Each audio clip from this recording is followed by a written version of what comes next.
Okay, on page number 14, today we have this poem, Lines from The Deserted Village by Oliver Goldsmith. So first of all, let me give you the introduction of the poem and poet.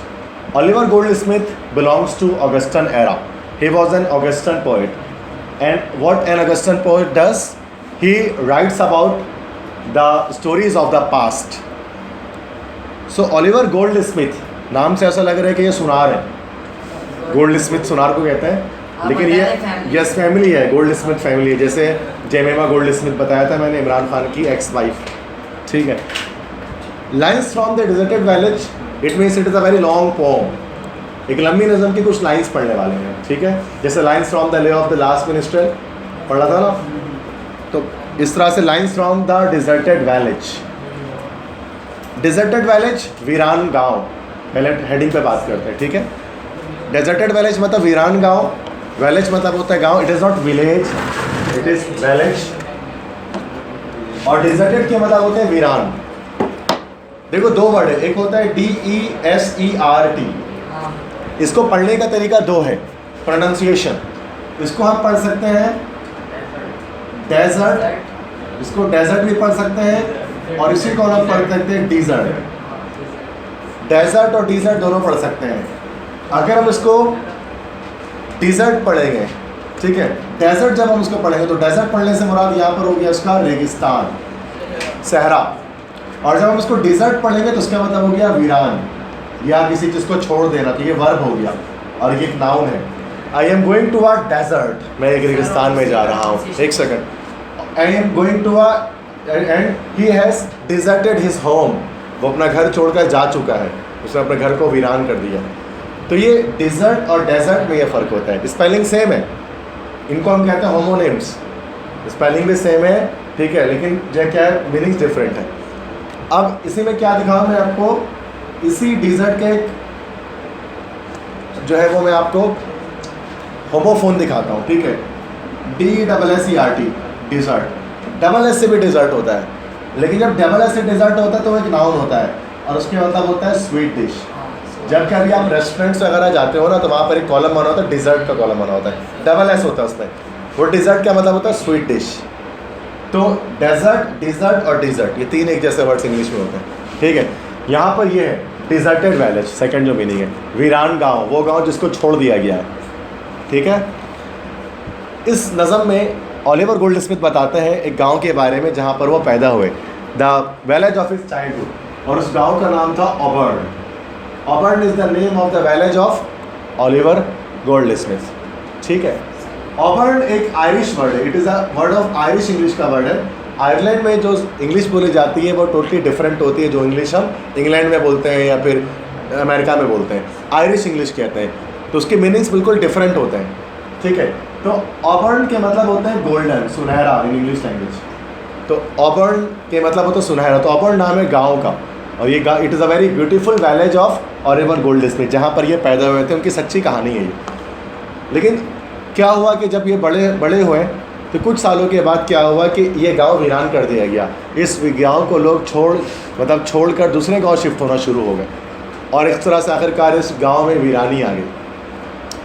अब ऐसा क्यों हुआ, क्या वजह थी? तो इसके नज़म के दो पार्ट्स हैं. फर्स्ट पार्ट में we will discuss how beautiful the village of Auburn was, कि कितना खूबसूरत था ऑबर्न का गांव. और सेकंड पार्ट में पढ़ेंगे हाउ इट वाज डिजर्टेड, कि उसको वीरान क्यों कर दिया गया, ये लोग यहाँ से क्यों छोड़कर चले गए. तो फर्स्ट स्टैंजा में तो हम इसकी ब्यूटी पढ़ेंगे कि the beauty of Auburn city, कि वहाँ खूबसूरती कितनी थी, नेचुरल ब्यूटी कितनी थी. सेकंड स्टैंजा में हम इसमें पढ़ेंगे कि अबाउट कि वो how much happy are the people of Auburn, Auburn जो गाँव था उसके लोग कितने खुश थे. और थर्ड स्टैंजा में पढ़ेंगे the reason of the destruction of this village, कि क्या सबब थे जिसकी वजह से जो है ये गांव वीरान हो गया.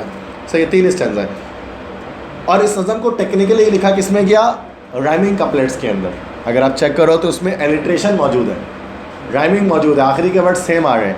Plane, swain, paid, delayed, ease, please, screen, seen, charm, farm, mill, neighbouring, shade, made, day, play, free, tree, shade, surveyed, ground, round, tights, नापाइट. सारे वर्ड्स अगर आखिरी में आप देखोगे तो सेम आ रहे हैं, मिलते जुलते आ रहे हैं. तो राइमिंग कपलेट्स में इसको लिया गया है. ठीक है. Now starting the pome, first stanza start करते हैं. स्वीट ऑबर्न, प्यारा अवर्ण, पर्सनिफिकेशन की जा रही है। सेम ऐसे ही जैसा इल्सा काजी ने नीम ट्री में किया था, my lovely neem that intercept sun scorching beam, बचपन की याद ताज़ा हो गई। तो नीम ट्री के अंदर भी वो नीम ट्री से मुखातिब हुई थी, ठीक है, शुरू की लाइन में, मेरे प्यारे नीम के दरख्त, ऐसे करके। और यहाँ पर कह रहे हैं क्या, स्वीट अवर्ण, प्यारा Auburn, loveliest village of the plain, जो मैदान का सबसे खूबसूरत गांव था। Where health and plenty cheered neighbouring swain, जहाँ सेहत और दौलत खुश कर देती थी मेहनती देहातियों को। वहाँ के देहाती अमीर भी थे और सेहतमंद भी थे और बड़े खुश थे। Where smiling spring its earliest visit paid, जहाँ मुस्कुराता हुआ बाहर का मौसम अपनी जल्द आमद की खबर दिया करता था। And parting summers lingering blooms delayed, और जुदा होता हुआ गर्मी का मौसम देर तक फूलों को खिला रखता था। कहते हैं कि वहाँ बाहर का मौसम जल्दी आ जाया करता था और जो है वो गर्मी का मौसम देर से रुखसत हुआ करता था। अब याद रखो, spring and summer they both are connected seasons. पहले बाहर का मौसम आता है, उसके बाद गर्मी का मौसम आता है। और बाहर का मौसम और गर्मी का, ये दो मौसम ऐसे होते हैं जिसमें फूल खिलते हैं, और दो मौसम ऐसे होते हैं इसमें फूल नहीं खिलते हैं, वो ख़िज़ा और सर्दी का मौसम, इसमें फूल नहीं लगते, ठीक है। तो कहते हैं कि यहाँ पर बाहर का मौसम जल्दी आ जाया करता था, मुस्कुराता हुआ बाहर का मौसम जल्दी आता था, मतलब, और गर्मी का मौसम देर से रुखसत हुआ करता था। मतलब एक लंबा अरसा फूलों के खिलने का यहाँ पर रहता था, मतलब लंबे अरसे तक आपको फूल इस गाँव में खिले मिलते थे। They are lovely bowers of innocence and ease, प्यारे दिलकश सायादार जगह, मासूमियत के और आसानी के, सीट्स ऑफ माई यूथ, ये थी मेरी जवानी की नशिस्तें। वो कहते हैं कि मतलब घर जो उसको एक गांव में बड़े बड़े दरख्त लगे थे, ठीक है, तो उस सायादार दरख्त के नीचे कहते हैं कि मैं बहुत बैठा करता था और मेरी जवानी की नशिस्तें थी जब मैं वहाँ पर बैठता था। और वो किस दौर की, अच्छा यहाँ कह रहे हैं इनोसेंस एंड ईज, मासूमियत और बचपन, मेटाफोर इस्तेमाल किया जा रहा है इस लाइन में। इनोसेंस एंड ईज, इनोसेंस मतलब मासूमियत और ईज मतलब आसानी। तो जो छोटा बच्चा होता है ना, उसको इसमें इनोसेंस भी होती है, मासूमियत भी होती है, और ईज़ उसकी ज़िंदगी आसान भी होती है, ठीक है। तो इनोसेंट ईज से मुराद यहाँ चाइल्डहुड है, बचपना है, कि वो मेरे बचपन की जगह थी जहाँ पर मैं बैठा करता था। मेटाफोर है, मेटाफोर में क्या करते हैं, किसी एक वर्ड की जगह पे कोई दूसरा वर्ड इस्तेमाल कर लेते हैं, ठीक है। बस नॉर्मली पहली लाइन पहली बार पढ़ते साथ समझ में नहीं आता क्या बात हो रही है जब तक डिटेल में ना डिस्कस करें। When every sport could please, ये वो बचपन का वक्त, ये वक्त वो वक्त होता है जब हर खेल इंसान को खुश करता है। How often have I loitered over the green, कितने अक्सर मैं तेरे सब्ज़े पर चहलकदमी किया करता था। Where humble happiness ended each scene, जहाँ सादा सी संजीदा से खुशियाँ हर एक मंजर को दिलकश बना दिया करती थी। अच्छा, यहाँ पर ऑक्सीमोरॉन इस्तेमाल किया जा रहा है फिगर्स ऑफ स्पीच में। ऑक्सीमोरॉन मैंने आपको बताया था कि जब दो अपोजिट वर्ड एक साथ आ जाए, हम्बल हैप्पीनेस, संजीदा सी खुशी, संजीदा खुशियाँ, खुशियाँ कभी संजीदा नहीं हो सकती। ये दोनों अपोजिट वर्ड है। कोई ये बोले I am always happy even I am sad, ये ऑक्सीमोरॉन है। I am always happy even I am sad, मैं हमेशा खुश रहता हूँ, जब मैं उदास होता हूँ तब भी मैं खुश रहता हूँ। तो यही चीज़ क्या हो गई कि ये ऑक्सीमोरॉन है कि दो अपोजिट वर्ड एक साथ आए, जो मुमकिन ही नहीं है, ठीक है। How often have I paused on every charm, कितना अक्सर मैं हर खुशी की चीज़ को देखकर रुक जाया करता था। The sheltered cot, the cultivated farm, ढकी हुई झोपड़ी और काश्त की हुई खेत। द नेवर फुलिंग ब्रूक, कभी न रुकने वाला चश्मा। द बिजी मिल, मसरूफ चक्की। द डिसेंट चर्च, वो सादा सा चर्च, गिरजाघर। द टॉप द नेबरिंग, जो आस पड़ोस की तमाम बिल्डिंग में सबसे ऊँचे पर था। वो तमाम चीज़ें मतलब मेरे गांव में मौजूद थी। ये फर्स्ट स्टैंजा यहाँ पर कंप्लीट हुआ। In this poem, in this first stanza, ऑरेबल Goldsmith is telling you about the beauty of his village, the natural beauty of his village, that there are so much flowers and plants and trees in his village. समझ में बात सबको? Second stanza, अब लोग कितने खुश थे। The hawthorn bush with seeds beneath the shades, for talking age and whispering lovers made. फूलों वाली झाड़ियाँ जिनकी छाँव के नीचे नशिस्तें लगी थी, डेस्क लगे थे, बैठने की जगह थी। फॉर टॉकिंग एज, बातूनी उम्र के लोगों के लिए। फिर मेटाफोर आ गया। टॉकिंग एज से मुराद दिया बूढ़े लोग। बूढ़े लोग बड़े बात, उनको टॉकिंग एज कहते हैं। मतलब उनको बातचीत करने का बड़ा शौक होता है बूढ़े लोगों को। बस कोई भी बंदा मिल जाए जिसको मतलब वो अपनी कहानी बंगाल की पुरानी सुना दे। तो वो उसको हम कहते हैं कि वो टॉकिंग एज कहलाता है, ठीक है। बात करना है लाजमी, मतलब कोई घर पे नहीं मिलेगा तो गली के कोने में जाके किसी से बात करेंगे ज़रूर, ठीक है। एंड विस्परिंग लवर्स मेड, और सरगोशी करते हुए आशिकों के लिए बनाया गया था, ठीक है। सेम लाइक मज़ार कायद, ठीक है। मतलब कह रहे हैं कि जिस तरह से है ना कि सीट्स लगी थी, अगर आप ये मज़ार कायद का विज़िट करो तो वहाँ पर आपको विस्परिंग लवर्स भी मिल सकते हैं। तो मतलब विस्परिंग लवर्स से मुराद, विस्परिंग मतलब सरगोशी करने वाले जो हल्की हल्की आवाज़ में बात करते हैं। लवर से मुराद मोहब्बत करने वाले आशिक, ठीक है। तो अगर आप इस तरह से क्या होता है कि वापस में काना फूसी कर रहे होते हैं, बात कर रहे हो ताकि कोई सुन ना ले, मतलब दूसरा बंदा, थर्ड पर्सन। तो वो जो सीट लगाई गई थी तो वो लगाया गया था टॉकिंग एज के लिए, बूढ़े लोगों के लिए, और विस्परिंग लवर्स के लिए, सरगोशी करते हुए, काना फूसी करते हुए लवर्स के लिए, आशिकों के लिए। और इस लिहाज से बताया जा रहा है कि ये एक बड़ा खुशहाल शहर था। अगर खुशहाली इस चीज़ में तो कराची दुनिया का सबसे खुशहाल तरीन शहर है, ठीक है। How often have I blessed the coming day, कितना अक्सर मुझे नवाजा जाता आने वाले दिन से। यहाँ कमिंग डे से मुराद है छुट्टी का दिन, संडे। कितने अक्सर ऐसा होता है कि छुट्टी का दिन आता मेरे गाँव में। When toil remitting lends its son to play, जब मेहनत रुक जाती और खेलने का वक्त आता। संडे के दिन ये लोग काम नहीं करते थे गांव वाले ऑबर्न के, संडे के दिन सिर्फ खेलते थे, एंजॉय करते थे, ठीक है।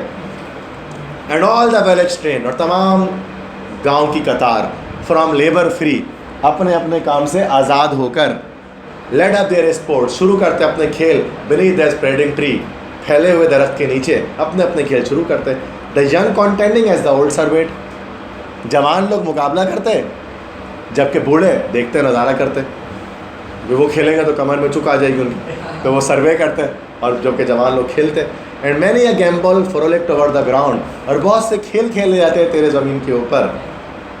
And sleights of arts and feats of strength went round, और जादू के करतब और ताकत का मुजाहरा किया जाता। मतलब कोई मैजिक शो होता, कोई जादूगर आता, जादू दिखाता। और इसके अलावा स्लीट्स फीट्स ऑफ स्ट्रेंथ, ताकत का मुजाहरा किया जाता। कुश्ती, मलाकड़ा, कबड्डी, इस तरह के खेल होते हैं जिससे इंसान के स्ट्रेंथ का पता लगता। And still as each repeated pleasure टाइड, और ये खेल इतनी बार दोहराया जाता कि खेल खेल के लोग थक जाते, खेलते खेलते लोग थक जाते। द डांसिंग पे, अच्छा, succeeding sports the मिर्थफुल band inspired, खेल कूद के बाद मिर्थफुल बैंड, जोशीला, मिर्थफुल मतलब जोशीला, जोशीला गुरु लोगों को मुतासिर करता, ठीक है। मतलब जब जो है वो स्पोर्ट्स ख़त्म हो जाते हैं, खेल कूद ख़त्म हो जाते हैं, खेल कूद ख़त्म होने के बाद आखिरकार अब लोग सुस्ताने के लिए बैठ गए, तो क्या होता, बैंड बाजा बजाने वाले आए थे, मिर्थफुल बैंड, और वो बैंड बाजा बजाकर लोगों को थकन को दूर करते। The dancing pair that simply sought renown, वो नाचने वाला जोड़ा जिसको समझा जाता था बहुत मशहूर, by holding out to tie each other down, वो एक दूसरे को थाम कर नाचते रहते यहाँ तक कि वो भी थक जाते। मतलब जब वो, जाहिर सी बात है कि जब वो ढोल ताशे बज रहे होते हैं तो ढोल ताशे बजते हुए आखिरकार क्या होता है कि लोग नाचना भी शुरू कर देते हैं पेयर्स में, तो नाच नाच के आखिरकार वो भी जो है वो थक जाते हैं। The swain mistrustless of his smutted face, देहाती बेखबर होता अपने कालिक लगे चेहरे से। वाइल सीक्रेट लाफ्टर टिटेड राउंड द प्लेस, जबकि दबी दबी हंसी की आवाज़ गूंजती तमाम जगहों पर। अब क्या होता है, वहाँ पर देखो सोना मना था, मतलब संडे के दिन जब आपको ग्राउंड में आ गए तो ग्राउंड में कोई सो नहीं सकता, जैसे हमारे यहाँ शादियों में जगह में होता है, पुराने पहले होता था कि जगह में होता है कि सो नहीं सकते। अगर कोई सो दिया तो उससे पहले उसके लिए क्या कि हम जो है डिस्को तेल में लगा के तैयार रखते, एक बार कोई सो गया तो उसको लेकर रगड़ देना उसके मुँह को पूरा, और बिल्कुल मशीन के तेल से ताकि छूटे ही ना, ताकि वो सुबह लाजमी स्कूल जाए तो सबको पता लगे कि ये रात पे शादी में गया था, ठीक है। जितना आप नहा लो कहीं ना कहीं वो रह जाता है, ठीक है, अगर तेल से लगा, आटे से निकालते फिर। तो जैसे हमारे यहाँ होते जैसे कि शादियों में जो है वो जगह में स्पेशली सो नहीं सकते, रात भर जागना है, सुबह गोलगप्पा खा के सोना है, गोलगप्पा कह रहा सॉरी, गुलगुला उसमें रहम डाल के, मतलब हमारे कल्चर ट्रेडिशन है। तो उसके साथ ही हमें जो है वो स्लीपिंग करनी, उसके साथ ही हमें जो है वो सोना है, तो ये हमारा तरीका है। बिल्कुल सेम यही काम पता है कहाँ होता है, बिल्कुल सही सेम यही काम होता है उसके अंदर, लाइक उस डेजर्टेड विलेज के अंदर, कि वहाँ पर क्या है कि आप अगर कोई इंसान सो गया, कोई देहाती सो गया, तो लोग क्या कर देते हैं, सज़ा के तौर पर उसके चेहरे पर कालिक पोत देते हैं, सोते हुए सो उसको पता ही नहीं कालिक लग गया। और जब वो जागता उसको पता ही नहीं कालिक लगा हुआ है, इधर उधर घूमता वो, तो लोग उसको देखते तो हंसते, दबी दबी आवाज़ में हंसते उसको देखकर। तो यहाँ ये बताया जा रहा है कि देहाती बेखबर होता अपने कालिक लगे चेहरे से, और तमाम देहाती उसको देखकर हंसते, और गूंजती टिटर्ड मतलब गूंजती दबी दबी हंसी की आवाज़। उसके बाद अगला बता रहे हैं, the bashful virgin sidelong looks of love. Virgin, virgin मतलब होता है कंवारी लड़की। बेस्टफुल, बेस्टफुल मतलब होता है शर्मीली। इसके तीन हमारे पास है। बेस्टफुल का मतलब भी शर्मीली होता है, इस तरह शाई, शाई का मतलब भी शर्मीली होता है।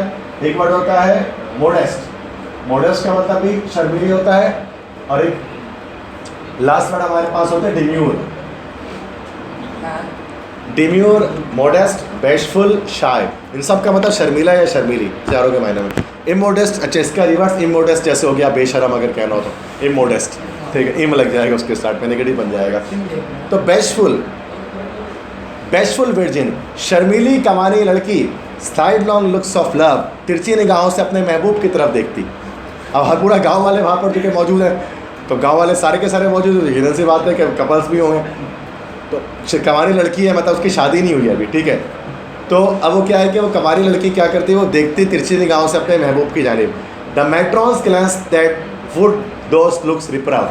मैट्रॉन कहते हैं माँ को स्पायरिंग इंग्लिश में, माइट्रॉन इंग्लिश में मदर कहते हैं। मैट्रॉन माँ, माँ की निगाहें, दैट वुड दोस लुक्स रिप्रूव, उन निगाहों की मलामत करती उस, मतलब जब माँ देखती, अच्छा उस बच्चे की, उस लड़की की माँ भी वही होती, जब माँ उसको देखती कि वो तिरछी निगाहों से माँ देख रही है, तो माँ उसकी मलामत करती, उसको मलामत करती कि तुम्हारी तुम्हें यही सिखाया है, और इस तरह के मतलब डांटती उसको, ठीक है, उसको रिप्रफ करती, उस पर लानत भेजती, इस तरह से, ठीक है।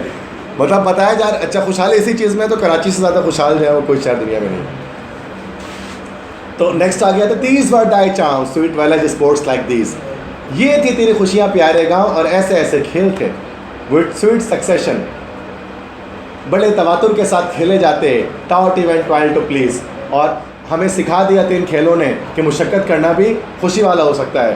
These round thy bowers their cheerful influencer, ऐसे बारी बारी दरख्त के नीचे खेल खेले जाते हैं और बड़े अच्छे असरात निकलते। दीज वर दाई चार्म्स, ये थी तेरी खुशियाँ, but all these charms are fled, लेकिन ये सारी खुशियाँ भाग गई। लेकिन ये these were thy charms but all these charms are fled, ये थी तेरी खुशियाँ जितनी देर से हम डिस्कस कर रहे हैं, लेकिन ये सारी खुशियाँ भाग गई, चली गई, रफू चक्कर हो गई। अब कहाँ गई खुशियाँ? लास्ट से संजा इसका जो है वो मैसेज है, मैसेज भी है, कॉज भी है। अच्छा ये एक्चुअल में ना, अगर रियल में देखो ना, लाइन्स फ्रॉम डिजर्टेड विलेज, ये लास्ट स्टैंजा इसके बाद आता नहीं है, इसके बाद काफ़ी सारे और स्टैंजा आते हैं, फिर ये लास्ट आता है। इसलिए जब भी हमारे स्टूडेंट इस लास्ट स्टैंजा को पढ़ते हैं, उनको समझ में नहीं आता कि आखिरकार ये गाँव वीरान क्यों हुआ। तो मैंने पूरी कंप्लीट पोम पढ़ी भी है, इसलिए मैं आपको बता दूंगा कि वीरान कैसे हुआ। पहले मैं इस लाइन को पढ़ता हूँ। Ill fares the land to hastening ills a prey. अच्छा आई डबल एल शुरू में लिखा हुआ है, एल असल में आई कैपिटल हो गया और एल स्मॉल हो गया। कंप्यूटर राइटिंग में कैपिटल आई और स्मॉल एल एक जैसा लगता है, जैसे ट्रिपल आई लिखा हुआ है, ट्रिपल एल लगा हुआ लिख रहा है इसमें, ये इल है, आई कैपिटल हो गया और आगे में फुल स्टॉप डाल दी, इल आर्स द लैंड, ये एफ होगा। इल फेयर्स द लैंड, बुरी तरह से मुतासिर होती है ज़मीन। To hastening ills a prey, PREY prey है मतलब शिकार, एक ए आई से होता है मतलब दुआ। Ill fares the land to hastening ills a prey, बुरी तरह से मुतासिर हो जाती है ज़मीन और अपने शिकार को भी मुतासिर कर देती है। Where wealth accumulates and men decay, जहाँ दौलत को जमा किया जाए और मर्द मरने शुरू हो जाएं। Princess and Lord may flourish और मे फेड, शहज़ादे और आका पैदा भी हो सकते हैं और मर भी सकते हैं। शहज़ादे और आका पैदा भी हो सकते हैं, मर भी हो सकते हैं, इनकी वैल्यू नहीं होती है किसी कंट्री के अंदर, किसी वैलेज के अंदर। अच्छा एक प्रिंस होता है, प्रिंस मतलब होता है शहज़ादा। अगर एक एस लगा दो इसमें, ये शहज़ादी नहीं हुई, ये प्रिंस का प्लूरल हो गया, शहज़ादे, बहुत सारे शहज़ादे, ठीक है। और अगर एक और एस लगा दो इसमें, अब ये शहज़ादी बन गई, ठीक है, डबल एस पे, और एक एस लगा दोगे शहज़ादियाँ, समझ रहे हो, एक एस से होता है मतलब बहुत सारे शहज़ादे। तो मैंने बहुत सारी आईडी ऐसी देखी है लड़कियों की जिसमें प्रिंसेस में सिंगल एस लगा होता है, मतलब लिखने का मतलब प्रिंसेस लिखने का शौक है तो लिख दिया, बट स्पेलिंग तो सही लिखे ना, वो सिंगल एस लिखा हुआ होता है। और ये वही प्रिंसेस है जिनको बारिश के बाद वाइपर करना है घर पे। ठीक है, सही बात है ना, मतलब प्रिंस तो नहीं लगाता ना नाम में, लेकिन अब तो छोड़ दिया ना भाई, सही है। ओके, तो प्रिंसेस में डबल एल आता है, शहजादी वाला अगर डबल एस आता है, ठीक है। तो प्रिंसेस एंड लॉर्ड्स में फ्लोरिश एंड मर फेड, शहजादे और आका पैदा भी हो सकते हैं, मर भी सकते हैं। अब breath can make them as a breath has made, या ब्रेथ मोरा सांस नहीं है, हुक्म है। एक हुक्म उन्हें बना सकता है, जैसे एक हुक्म से अल्लाह ने पैदा किया, मतलब एक हुक्म से इंसान आका और शहजादा बन जाता है, जैसे एक हुक्म से कुन कहकर अल्लाह ने इंसान को पैदा किया। ठीक है, मतलब शहजादे और आका एक हुक्म से बन जाते हैं इंसानों के। प्राइम मिनिस्टर बनाना क्या है, एक वोटिंग है जिससे प्राइम मिनिस्टर बन जाते हैं, एक हुक्म और एक साइन होता है, वो प्राइम मिनिस्टर है। मतलब शहजादे और आका ये तो बन भी सकते हैं, ख़त्म भी हो सकते हैं एक हुक्म से, बट अ बोल्ड पीसेंट्री, लेकिन एक बहादुर किसान। इस इस्लाम का मैसेज यही है कि farmers are the backbone of nation, कि किसान जो है वो हमारे मुल्क की रीढ़ की हड्डी है। बट अ बोल्ड पीसेंट्री, लेकिन एक बहादुर किसान, देयर कंट्रीज प्राइड, अपने मुल्क का फ़ख्र होता है। When once destroyed can never be supplied, अगर एक बार आप तबाह कर दो अपने जो है वो किसानों को, अपने मतलब सिटीजन्स को, अगर एक बार अपने मुल्क से भगा दो तो दे नेवर बी सप्लाइड, तो दोबारा आप उनको वापस नहीं बुला सकते। अब आते हैं मैसेज की तरफ। बहुत सारे सवाल आपके जहन में आ चुके होंगे। सबसे पहले कि गांव तबाह कैसे हुआ, ये नहीं समझ में आप तक, ये सुनने में आया कि अभी कुछ ख़राब हो गया। देखो लिखा हुआ है where wealth accumulates and men decay, जहाँ दौलत को जमा किया जाए और लोग मरने शुरू हो जाए, ठीक है, तो उस सूरत में क्या होता है कि भाई डाउनफॉल शुरू हो जाता है। पहले इसी गांव के अंदर फार्मिंग और खेती बाड़ी होती थी, किसान होते थे। किसानों में क्या होता है, थोड़ी थोड़ी ज़मीन हर किसान को मिल जाती थी, किसान अपना काम करता था, फसल उगाता था, बड़े ज़मींदार जिसकी ज़मीन होती थी उसको पैसे दे जाता था, ज़िंदगी खुशी खुशी गुजर रही थी। बाद में दिमाग आ गया ना, कि थोड़ा सा सेंस आ गया लॉर्ड को, उस वक्त वहाँ की जागीरदार को, वडेरा कोई भी था, उसने बोला यार फार्मिंग का बहुत लोग चाहिए, जितना पैसा मैं कमाता हूँ उतना तो मुझे फार्मर में बांट देना पड़ता है। उसने जो पैसा जमा किया जाना चाहिए, क्यों ना एक्यूमुलेशन करता है पैसे की। उसने फार्मिंग को हटाकर क्या कर दिया, वो शीप हर्डिंग, मतलब भेड़ बकरियाँ चराने का रिवाज कर दिया गांव के अंदर, कि अब से मैं अपना कारोबार चेंज करूँ, मैं भेड़ बकरियाँ चराऊँगा। और भेड़ बकरी चराने के लिए ज़्यादा लोग नहीं चाहिए, एक बंदा है वो 100 भेड़ बकरी चरा लेता है, देखा होगा काउ बॉयज़ वगैरह। अब क्या हुआ कि ज़ाहिर से पता है ज़्यादातर लोग जॉबलेस हो गए उस मालिक की वजह से, चुके अब लोग जॉबलेस हो गए तो क्या किया उन्होंने, शहर को छोड़कर जाना शुरू किया गांव को। और ऐसा देखते ही देखते ओलिवर गोल्ड स्मिथ के भी फैमिली वाले चले गए, और देखते देखते पूरा का पूरा गांव वीरान हो गया। उसके बाद दोबारा पलट के दोबारा इस गाँव में लोग नहीं आए। सेम यही मसला जो मैंने आपको बताया था, ब्रेन ड्रेन वाला मसला ही इसमें। ब्रेन ड्रेन था ना, कि हमारे अच्छे दिमाग जो बाहर चले गए ना, दोबारा वापस नहीं बुला सकते हैं। यहाँ हमने उनको जॉब्स नहीं दी, यहाँ हमने उनको अच्छी सिक्योरिटी नहीं दी, यहाँ पर हमने उनको जॉब गारंटी नहीं दी, जो उनका टैलेंट था उसके तहत हमने उनको ट्रीट नहीं किया, तो क्या हो गया, वो लोग मुल्क छोड़कर Canada, America, Germany, England shift हो गए। टैलेंटेड लोग, आपके मेरे जाने में कितने लोग हैं जो शिफ्ट हो चुके हैं, और वाकई में टैलेंटेड भी थे वो लोग। तो हमारी कौम ने उसको कैश नहीं किया उस टैलेंट को ना, और जाने के बाद कोई वापस नहीं आता। जो अमेरिका चले गए, कोई बंदा नहीं सोचता कि हमें दोबारा वापस आना, बस वो रह गए तो रह गए, भूल जाओ उनको कि वो वापस आएंगे। कभी कभार साल 10 साल में आ गए, एक बार तो आ गए। तो when once destroyed can never be supplied, एक बार आप उनको भगा दो ना सिटीजन्स को, दोबारा लाना मुश्किल है। इसके लिए क्या है भाई कि वेल्थ की एक्यूमुलेशन नहीं होनी चाहिए। बहुत सुप्रीम तरीका मैं आपको बता रहा हूँ, सुनो अदील। तो वेल्थ की एक्यूमुलेशन नहीं होनी चाहिए, ठीक है। और हमारे इस्लाम हमें इसके बारे में बेस्ट आइडिया देता है। हम चूँकि इकोनॉमिक का रूल है कि जब तक पैसे एक बंदे से दूसरे बंदे में ट्रांसफ़र होते रहेंगे, तब तक मुल्क के अंदर बदहाली नहीं आएगी, इन्फ्लेशन या गुर्बत नहीं आएगी, महंगाई नहीं बढ़ेगी। और अगर पैसों की डायरेक्शन किसी एक तरफ चले गए ना, तो मुल्क में बदहाली शुरू हो जाएगी। ये सिंपल रूल है इकोनॉमिक्स का। आप लोग चूँकि इंजीनियरिंग के स्टूडेंट हो तो आप नहीं पढ़ते हो। जो बच्चे कॉमर्स लेते हैं उनका एक पूरा सब्जेक्ट होता है इकोनॉमिक्स, मुआशियात। अगर आप किसी दोस्त वगैरह ने लिया हो तो आप इससे पूछ लेना। तो इकोनॉमिक्स के अंदर पूरा पढ़ते हैं इसको। Economics is called the science of wealth, दौलत की साइंस है इकोनॉमिक्स, ठीक है। तो उसमें वो पढ़ते हैं कि उसमें हम ये चीज़ पढ़ते हैं कि मनी को मतलब कि रोटेट करना ज़रूरी है माशरे के अंदर। जब तक रोटेशन नहीं होगी तब तक काम नहीं बनेगा। इस्लाम हमें रोटेशन की बात करता है हर तरह से। भाई मिसाल के तौर पे कुर्बानी आ गई, भाई पैसा निकालो जेब से, जाओ गाय लेकर आओ, गोश्त को बांटो गरीबों में। हज का सीज़न आ गया, हज का सीज़न आ गया, चलो भाई पैसा निकालो जेब से अब तक आप, ठीक है, हज के लिए फिर आखिरकार क्या करो, करने जाओ। इस तरह से अगर इस तरह से ईद करीब आ गई, साल पूरा हो गया माल पर नसाब का, तो चलो भाई ज़कात निकाल दो, फितरा निकाल दो, ठीक है। फिर मस्जिद की कोई तामीर का वक्त आया, भाई खैरात निकाल दो, चंदा निकाल दो। मतलब हमारे जो दीन है ना, रिलीजन, बिल्कुल इसी चीज़ पर मबनी है, रोटेशन ऑफ द वेल्थ पर, कि जेब में पैसे जमा नहीं रहेंगे, जैसे निसाब से ऊपर पैसा हुआ। कितना प्यारा दीन है, 1400 साल पहले नबी ने ये बताया। इकोनॉमिक्स आज हम पढ़ते हैं बैठ के, बड़े बड़े मतलब लोग इकोनॉमिक्स और MBA कर रहे होते ये सब, जबकि कुरान पाक कब पता चुका कि पैसे जमा नहीं होने चाहिए। पूरा निसाब दे दी कि 52.5 तोला चांदी हो गया, इतना सोना हो गया, तो भाई अब आप निसाब हो गया, आप ज़कात दोगे लाजमी, ताकि पैसा ज़्यादा से ज़्यादा आप पर ना होना चाहिए। तो एकोमोलेशन ऑफ वेल्थ नहीं होनी चाहिए, डिस्ट्रीब्यूशन ऑफ वेल्थ होनी चाहिए। पैसों का फैलते रहना ज़रूरी है, और यही चीज़ हम भुला बैठे पाकिस्तानी। हम जागीरदाराना निज़ाम में बैठ गए, हम एरिस्टोक्रेसी हमारे अंदर आ गई। एरिस्टोक्रेसी मतलब उमरा की हुकूमत आ गई कि कुछ लोगों के पास बहुत पैसे, कुछ लोगों के पास कम पैसे।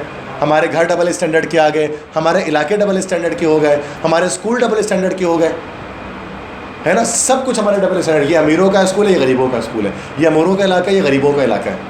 ऐसे ही ना भाई, हर कुछ ये अमीरों का घर है और ये गरीबों का घर है, ये अमीरों की सोसाइटी है, गरीबों की सोसाइटी है। तो हमारे पास ये सारी की सारी चीज़ें आ गई। ऐसा ही हुआ, तो यही चीज़ हम भुला बैठे, लेकिन यूरोपियंस सीख गए, पूरी तरह से सीख गए। आप यूरोप में देख लो, आप कभी इंग्लैंड वगैरह में जाओगे ना, सारे घर लाइन से एक जैसे बने होते हैं। प्राइम मिनिस्टर के भी घर जो है ना, वो सेम बना होगा कि भाई 4 कमरे होंगे और ऊपर जो है वो बच्चों के खेलने के लिए ऊपर एक बना दिया होगा कि खिलौने वाला रखने के लिए, दिखाते हैं ना भूत रहते हैं जिसके अंदर हॉरर स्टोरीज के अंदर एक ही जैसा घर होता है, छोटा सा, मतलब कोई ये नहीं कि प्लाजा तामीर करा है 20 मंजिले का, लकड़ी का बना होता है छोटा सा। बड़े अब्बू इंजीनियर है, डॉक्टर है, कुछ भी है, लेकिन घर उनका एक जैसा होता है, लाइन से एक घर, फिर बड़ा खूबसूरत क्यारी और घास लगाए होते हैं, फिर बराबर में, फिर बराबर में। कमरे में 2 ही कमरा होगा, लेकिन बैक यार्ड भी होगा, सामने भी आंगन होगा, खुला कुशादा होगा।